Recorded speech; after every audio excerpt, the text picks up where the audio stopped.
If any kids want to kiss you, it does not change the fact that.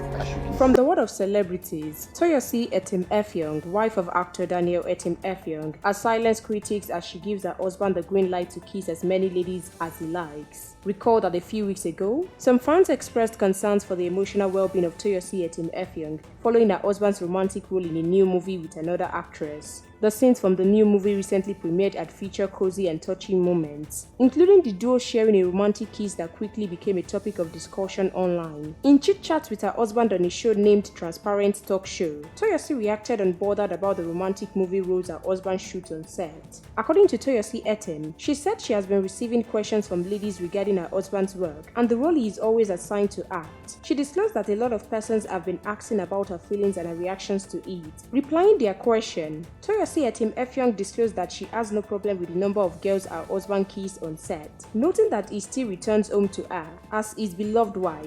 So there's this assumption they probably have that I'm obsessed, I'm sitting down, I'm watching everything you're doing, I'm like, oh, this girl, I have to mark her, No, you are my husband. You are my God-ordained husband. If any kids want to kiss you, it does not change the fact that. We'll continue to supply you more trending news updates. Please stay tuned to NaijaNews TV.